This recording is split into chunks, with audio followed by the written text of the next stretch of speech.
This is another interesting system that we've been lucky enough to visit in Vietnam, about 7 hours south of Hanoi in the province of Ha Tinh. And one day when we were investigating different areas of the landscape and culture, we were asked if there was anything else we'd like to visit or anything that we could be helped with as far as getting a better record of traditional systems.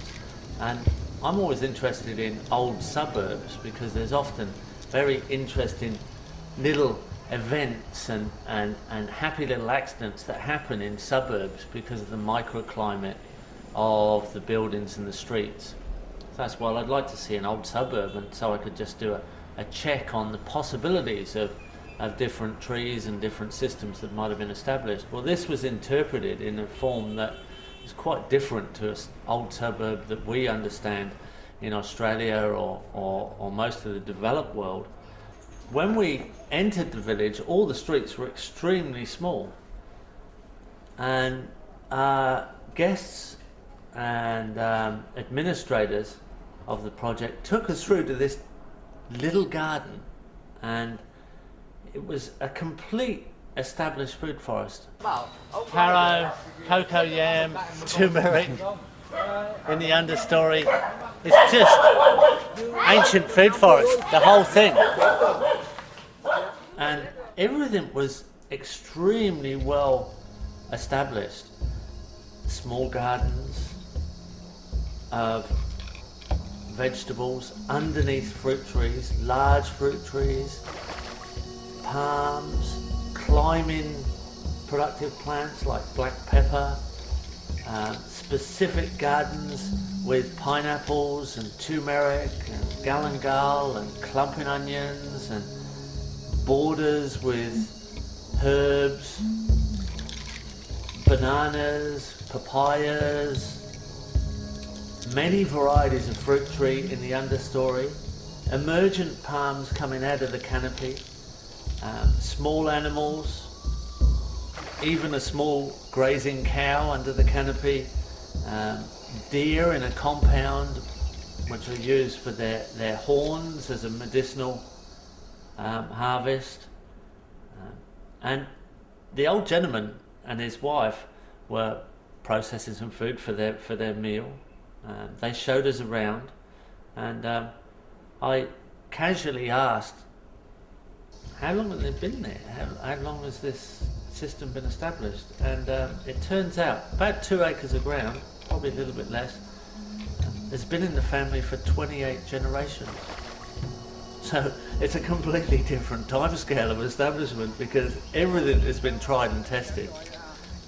The bees' hives were all natural bees' hives in hollow logs. All the medicinal plants, in fact every plant, every tree, just about every plant and every tree in the system had a use and a story, and if it wasn't a specific regularly used food, it was a very specific medicine or herbal tonic. And the knowledge was just encyclopedic. You could write a book just on this one small garden. The gentleman and his wife are both in their 80s,